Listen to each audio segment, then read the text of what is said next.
Doreen Granpeesheh is the Dr. Doreen is an expert in autism. Doreen Granpeesheh. Dr. Granpeesheh. Dr. Doreen Granpeesheh. Dr. Doreen Granpeesheh is a visionary in the field of autism. Now you can ask her questions on Ask Dr. Doreen.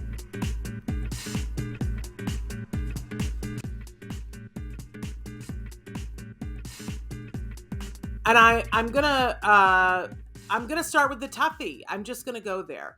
I love when we started this show. One of the things that you said to me, Dr. Granpeesheh, was, I think it would be great, Shannon, if we created a space where parents could be honest, where they could say all the things that they need to say, because sometimes parents feel guilty about what they're feeling.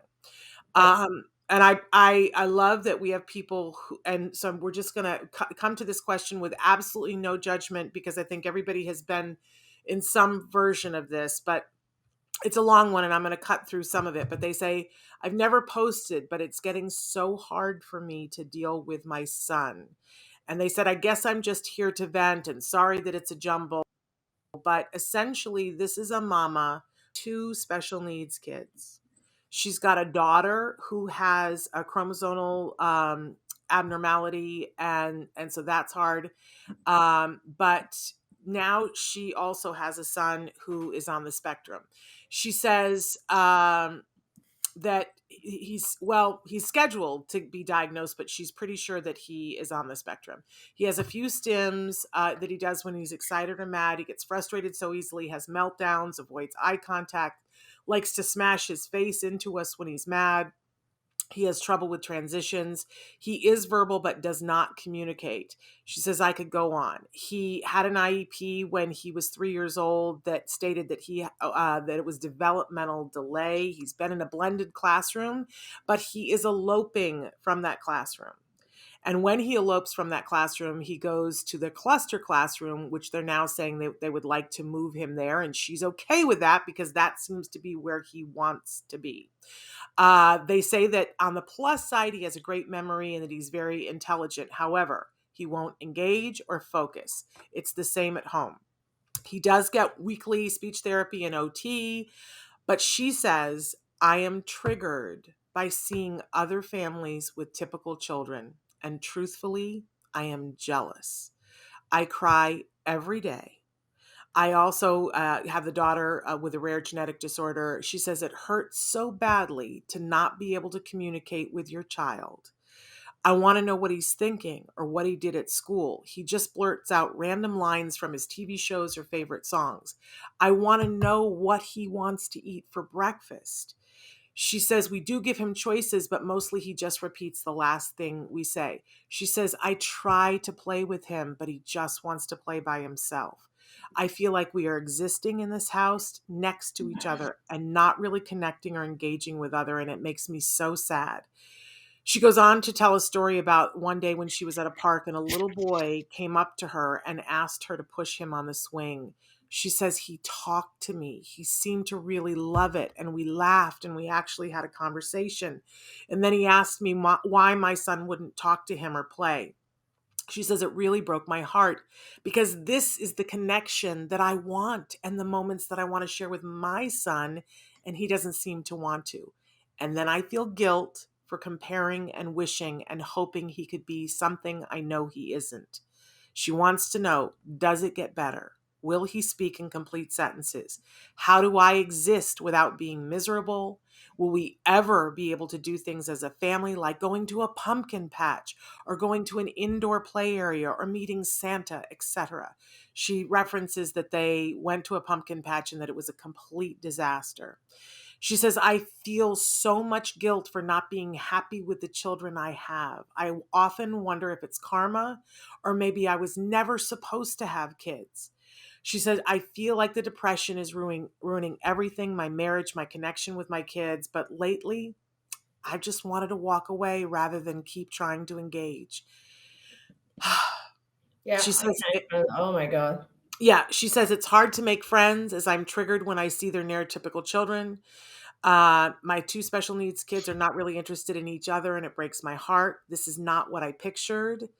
I guess my heart breaks every time I see other normal people and I grieve the life that I know we will not have. Thanks for listening. I really hope this gets better because I don't know how to do this for 10 years down the road. I think we can all relate on some level. We may not have two kids in this way, but I just want to hug this mom. And already people are saying I could have written that 10 years ago, and hugs to her. Thank you, Amanda, for saying that. Renee says, wow, I can relate. Everybody's saying it gets better. But Dr. Granpeesheh, woo, we're like I hitting it mean, right on the nerve here, right? yeah, my heart just goes out to this mom and all the moms who are relating to this. This is not easy. I mean, it's she, she wrote what a lot of people feel, and a lot of times I think we don't express the all of the anguish, right? The anxiety, the fears, the guilt, the jealousy, the all of that, right? And it all boils down, I guess, to sort of the question, why me, right? Like, why do I have to encounter this? And I have to tell you, um I'm not gonna I'm not I'm not gonna sit here and say, oh, here are the beautiful sides of it. There are some sides that are beautiful that other parents of typically developing kids often don't experience every milestone because life is going by so fast. And with our kids, we do, right? Like the first time he or she says something, the first time this, the first time that, it's things have slowed down, and so we get to actually see them and appreciate them in a different way, right? But I think, I guess the one message that I want to give is to try and look at a different side of this, which goes back to kind of, Shannon, the why me. And the why me has to do with your strength and your ability and your, you know, it's a special parent, it's a special person who can take care of a child with special needs, who can care for children who need special care. And if not you, who? Like, do you recognize the amazingness of you in taking care of these kids? Do you realize that you are one of an elite group that can handle this hardship, can handle this burden, I'll say, or can handle these anxieties and guilt and all of this sort of stuff, right? And you have been and you are, and if you can, I think, start looking at, I guess, how special you are that you have been given this responsibility, as opposed to, I can't handle this responsibility, which I know how many parents feel that way. But what I'm saying is, you have handled it. You are handling it, Yeah. and every moment that goes by, you're taking care of two special needs kids. We talk about parents who adopt special needs kids. We both know parents who have Yes. adopted special needs kids, and I think it's the same level of just awe I have towards parents who are given two special needs kids, and they continue to take care of them, and they continue to get up every morning and dedicate their own lives to the care of these children. You have every right to write to us and just empty out all the pain, and you should maybe do that more often. I mean, I really recommend that you don't try to, I guess, I mean, I don't think that as parents of special needs kids, I don't think we should be trying to fit in to, parents of neurotypical kids, because they're experiencing different things.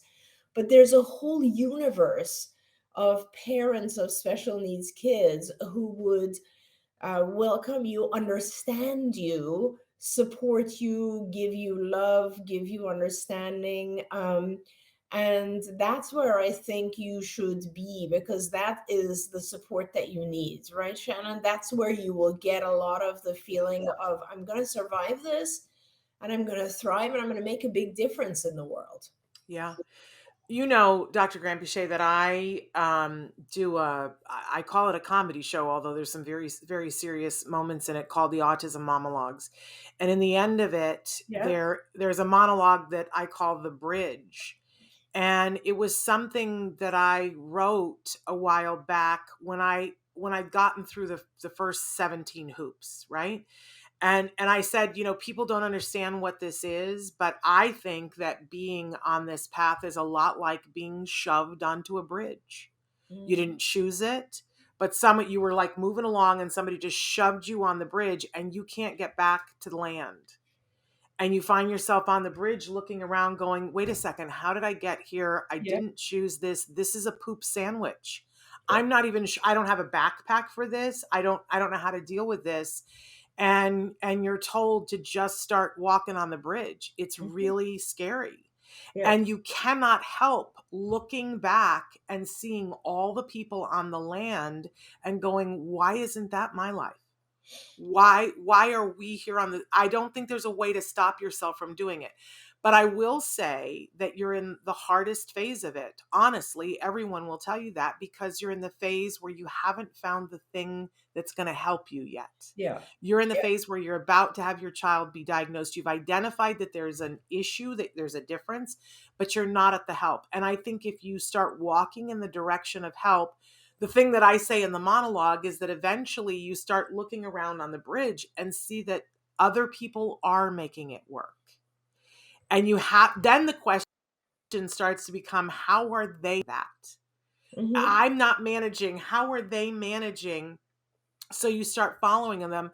And I will tell you, not to, Nancy calls this farting rainbows.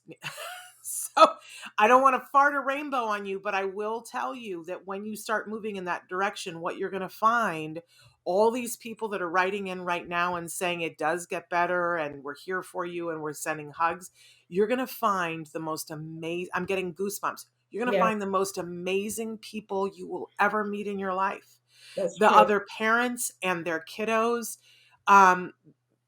No joke, these are the best people on the face of the planet, and you're gonna start to recognize these people as your friends. So true. And eventually you stop looking back at the land because you realize that's not where we are. Yep. And you start to acknowledge, okay, we're on the bridge, and we're finding the things that have it make sense for us, and the equation is different for everybody. But there is hope. It does get better. And when you prioritize what are the things that you want to be able to do, and find the right people to help. Because if what you want is to be able to go to a pumpkin patch, I can guarantee you there is a way for you to go to a pumpkin patch. It may mean you take 3 extra people with you, but you can have a glorious time.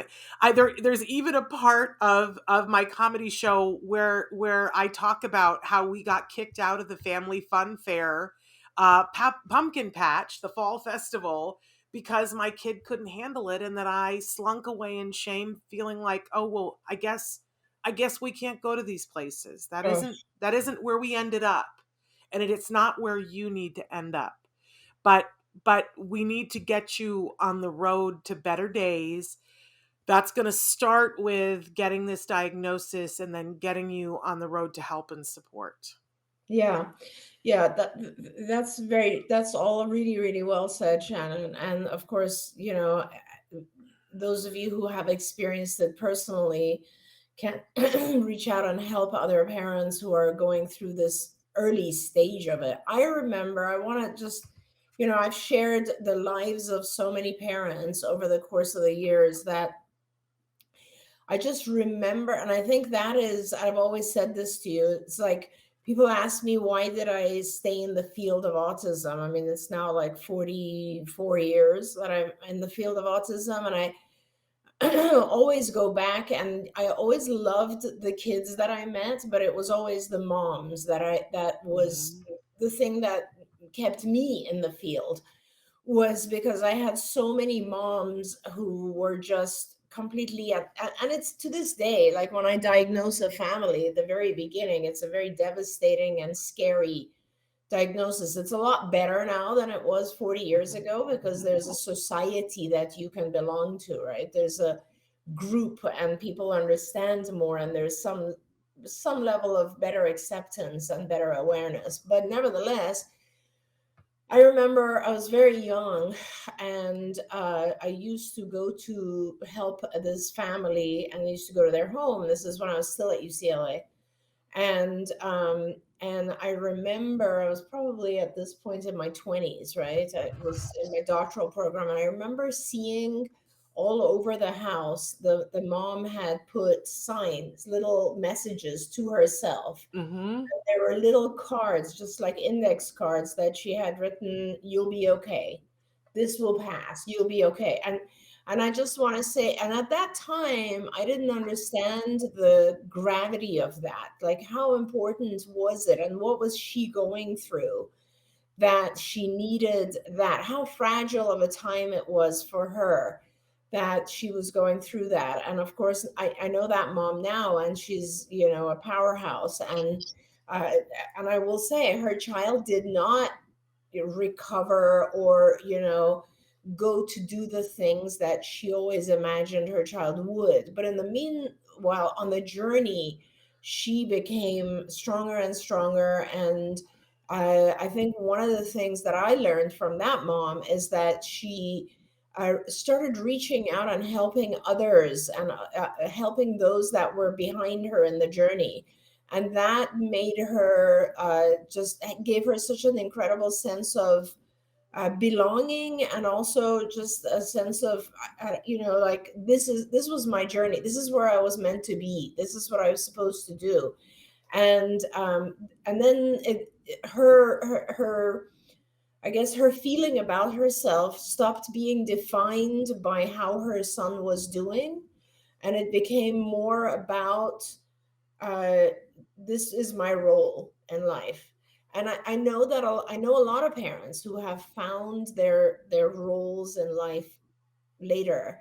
So be strong, and just, you are strong, and just keep going. And as Shannon said, know that things actually do get a lot easier no matter what. The very first stage is definitely the hardest. Yeah. So get the diagnosis, and move forward with it, because a lot of parents who get the diagnosis, I do talk to them for a long, long time about, what does this diagnosis mean to you? And sometimes parents think the diagnosis is a horrible lifelong thing, and it's not. It's just a label that tells you some of the things that you'll need to work on with your child. So get the diagnosis, move forward, and we're here for you. And if you ever Yes. need to come back and write, we are here and happy to talk to you and happy to help you.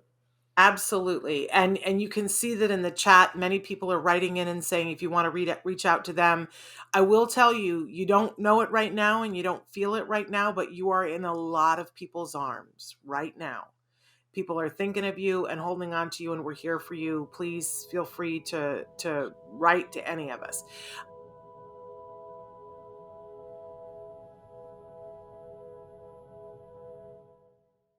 If you found anything helpful in this video, please give us a like. In fact, make sure that you smash that subscribe button on YouTube and give us a like on Facebook.